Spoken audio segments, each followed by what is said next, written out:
Good morning बच्चों, आप सभी को सरफराज सर क्लासेस में स्वागत है।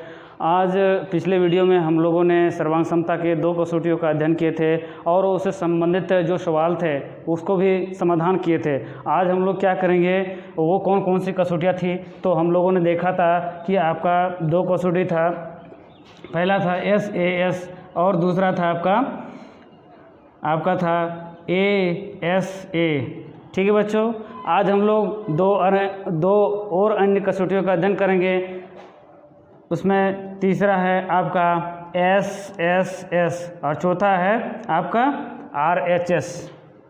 तो इन मेन हम लोग का फोकस रहेगा SS और RHS पर। ठीक है बच्चों, चलिए तो हम लोग एक एक करके देख लेते हैं कि SS क्या कहता है और RHS क्या कहता है। जैसा कि नाम से ही पता है SSS इसको बोलते हैं, इंग्लिश में लिखा जाए तो लिखते हैं साइड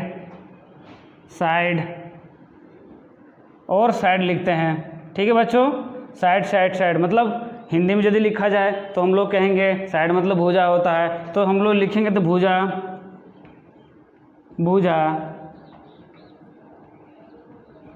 और ये क्या हुआ, भुजा। इस प्रकार यदि यहाँ पर देख रहे हैं 2 त्रिभुज है और दोनों त्रिभुज को सर्वांग दिखाना है तो हम लोग क्या करना होगा, तो दोनों त्रिभुज की सभी भुजाएं, पहले त्रिभुज की और दूसरे त्रिभुज सभी भुजाएं आपस में यदि बराबर हो तो हम क्या कहेंगे, SSS सर्वांग समता कसौटी से आपका त्रिभुज सर्वांग हो जाएगा।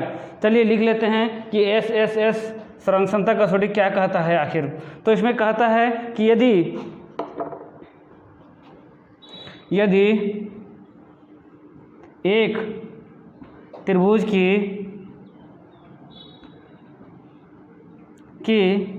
तीनों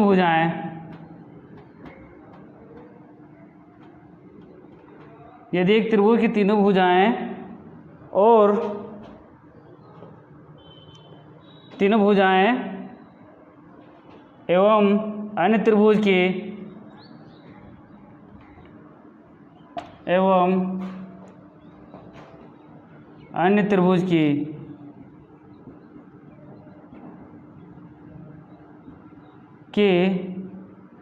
तीनों भुजाएं यदि आपस में बराबर हो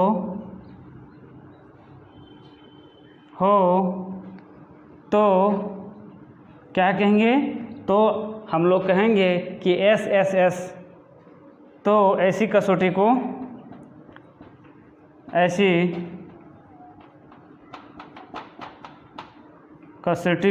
क्या कहेंगे, कसौटी कहने का अर्थ है सर्वांग समता कसौटी। ठीक है, ऐसी कसौटी को SSS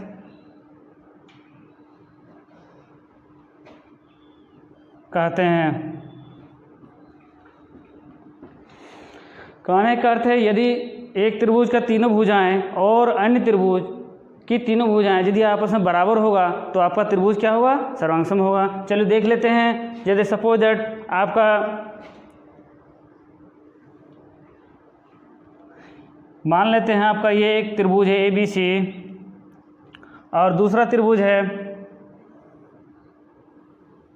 PQR। यदि आपका AB का यदि वैल्यू दिया हुआ रहे, यदि AB 2 सेंटीमीटर है और BC 3 सेंटीमीटर है और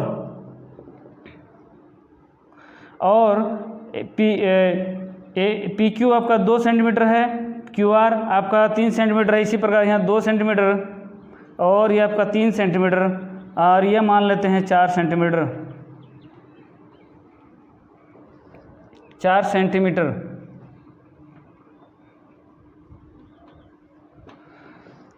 तो इस प्रकार हम लोग देख रहे हैं कि ABC और PQR 2 त्रिभुज में हम लोग देखते हैं तो यहाँ पर लिख सकते हैं त्रिभुज ABC और त्रिभुज PQR में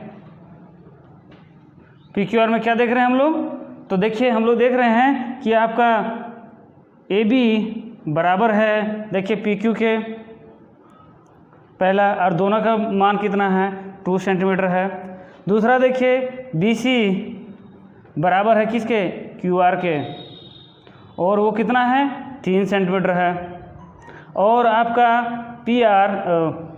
AC बराबर है किसके PR के, तो ये आपका कितना है 4 सेंटीमीटर है।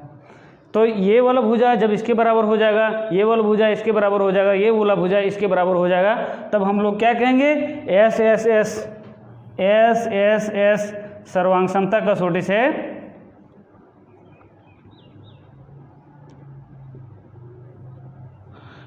से क्या हो जाएगा, कसौटी से आपका त्रिभुज सर्वांगसम हो जाएगा। आपका कसौटी से त्रिभुज ABC सर्वांगसम हो जाएगा किसके, त्रिभुज PQR के। ठीक है, तो हम लोग यहाँ पर देख रहे हैं ये आपका तीसरा कसौटी है। इसमें हम लोगों ने देखा कि आपका 2 त्रिभुज सर्वांगसम होता है यदि एक त्रिभुज की तीनों भुजाएं और अन्य दूसरे त्रिभुज की तीनों भुजाएं आपस में बराबर हो तो क्या कहेंगे, ऐसी कसौटी को हम लिखे थे SS कहते हैं। और इस कसौटी से क्या होगा, त्रिभुज आपका सर्वांगसम हो जाएगा। तो यहाँ पर हम लोग देख चुके हैं कि कब सर्वांगसम हुआ, 2 त्रिभुज लिए हुए थे हम लोग, यदि ये भुजा इसके बराबर हो और ये भुजा इसके बराबर, ये भुजा इसके बराबर हो, तो हम लोग क्या कहेंगे SS सर्वांगसमता कसौटी त्रिभुज सर्वांगसम है। सपोज दैट मान लेते हैं आपका यदि आपका ये आपका यदि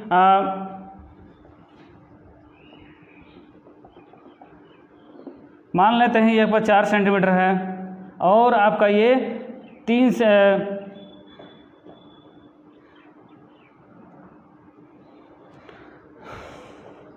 3 सेंटीमीटर है और ये आपका है 2 सेंटीमीटर है। तो वैसी स्थिति में देखिए आपका देखिए AC बराबर है किसके PQ के, और BC बराबर है QR के, और PR बराबर है किसके AB के। तब हम लोग क्या कहेंगे, फिर हम लोग ये नहीं कहेंगे कि ABC सर्वांगसम है त्रिभुज PQR के, तो फिर हम लोग ये कहेंगे कि आपका ACB, देखिए ACB, तब हम लोग क्या कहेंगे वैसी स्थिति में त्रिभुज ACB सर्वांगसम होगा त्रिभुज किसके PQR के, क्योंकि PQ बराबर किसके AC के, त्रिभुज PQR के। तो हम लोग को ये देखना है कि कौन वाला भुजा किसके बराबर है, उस हिसाब से हम लोग को त्रिभुज का नाम देना है। ऐसा नहीं कि हम लोग जैसे PQR ABC लिखे हुए तो उसी डायरेक्शन में हम लोग लिख दें, तो हम लोग को ये देखना होगा। चलिए हम लोग चौथा देख लेते हैं कि सर्वांगसमता कसौटी क्या कहता है। चौथा सर्वांगसमता कसौटी RHS है, जो आप लोगों को भली बात ही पता है कि RHS मतलब क्या होता है, और इसके बारे में और बता दिया जाए तो चौथा है आपका RHS है, RHS। ठीक है बच्चों, RHS मतलब जैसे नाम से पता है, R से क्या होता है, R से होगा राइट एंगल, S से होगा हाइपोटेन्यूज और S होगा साइड। चलिए लिख लेते हैं इसको, राइट एंगल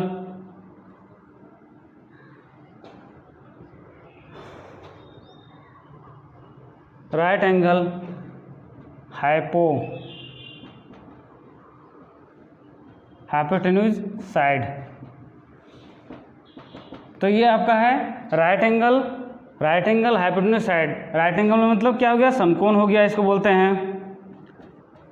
और समकोण के बारे में हम लोग जानते हैं कि यदि किसी कोण का माप 90 डिग्री हो तो हम लोग क्या कहेंगे, समकोण कहेंगे।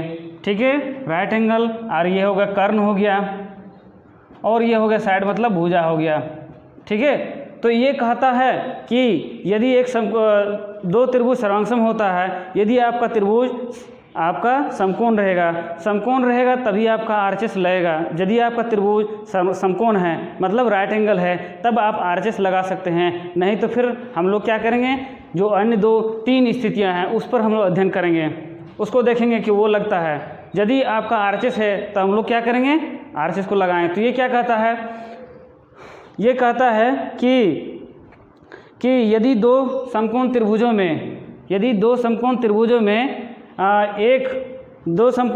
में एक त्रिभुज का कर्ण, यदि 2 समकोण त्रिभुज रहेगा, एक त्रिभुज का कर्ण और अन्य भुजा कर्ण और अन्य भुजा, दूसरे त्रिभुज का कर्ण और अन्य भुजा यदि बराबर हो तो हम लोग क्या कहेंगे, RHS से आपका त्रिभुज सर्वांग होगा। चलिए लिख लेते हैं, यदि दो समकोण त्रिभुजों में, यदि दो समकोण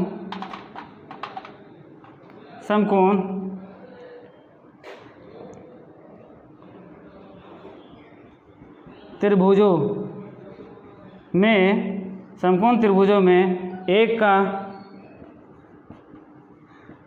कर्ण और एक भुजा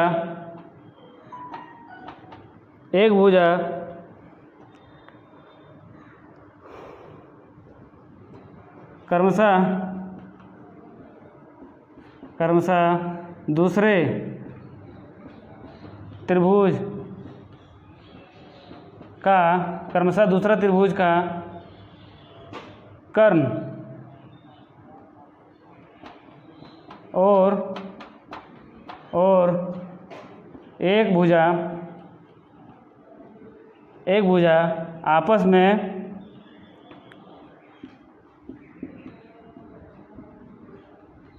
बराबर हो तो ऐसी कसौटी क्या कहेंगे, RHS कहते हैं। तो ऐसी कसौटी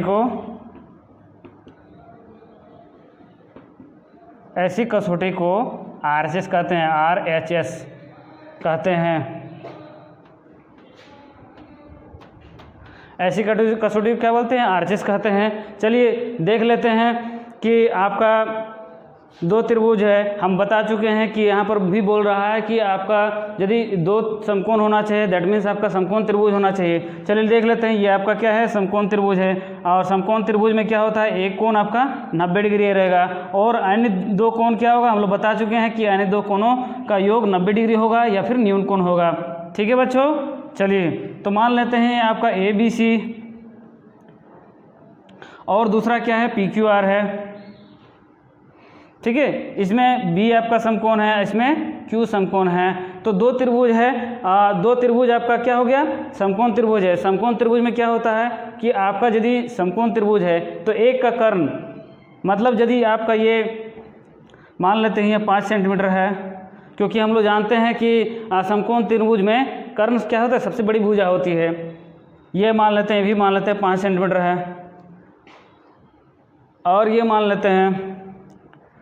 देखिए यहाँ पर एक बात और क्लियर कर देना चाहते हैं कि एक भुजा कह रहा है, दैट मीन्स या तो आधार रहेगा या कर्ण रहेगा। ठीक है, एक कर्ण तो हमेशा रहेगा।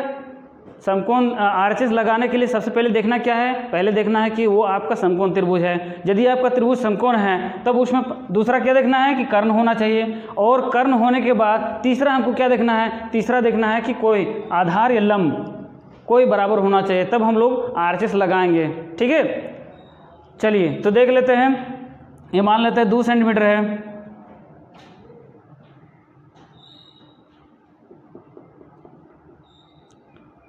तब देखिए यहाँ पर RHS समकोण त्रिभुज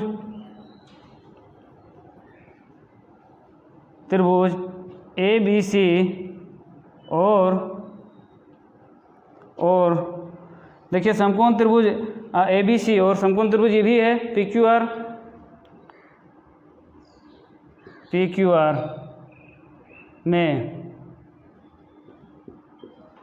में, जिसमें समकोण त्रिभुज ABC और PQR में क्या है, तो आपका देखिए पहला आप कर सकते हैं कि कोण B आपका क्या है, कोण B बराबर कोण Q, जो कि आपका 90 डिग्री है, वो आपको दिखाना है।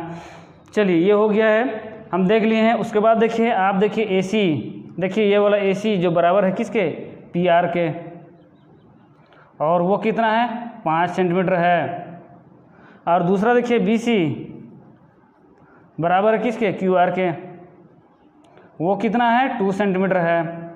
तो इस प्रकार हम देखते हैं, हम बोले थे कि दो त्रिभुज सर्वांगसम होते हैं RHS से यदि आपका दोनों त्रिभुज समकोण त्रिभुज हो और उसमें एक कर्ण और एक अन्य भुजा कर्ण और अन्य भुजा, मतलब एक भुजा चाहे लंब रहे चाहे आधार रहे, और दूसरे का कर्ण और अन्य भुजा मतलब लंब रहे या आधार रहे, यदि बराबर है तो हम लोग क्या कहेंगे, RHS से त्रिभुज आपका सर्वांग सम हो जाएगा। चलिए लिख लेते हैं RHS, यहाँ लिख देंगे RHS से त्रिभुज ABC सर्वांग सम हो गया त्रिभुज PQR के। ठीक है बच्चों, ABC सर्वांग सम हो गया किसके, PQR के। चलिए ये आपको क्लियर हो गया है। आज तक हम लोग आज के लिए हम लोग इतना ही रहने देते हैं। नेक्स्ट वीडियो में हम लोग देखेंगे कि RHS और SSS से संबंधित जो सवाल है उसको हम हल करेंगे। इसके लिए आज के लिए धन्यवाद।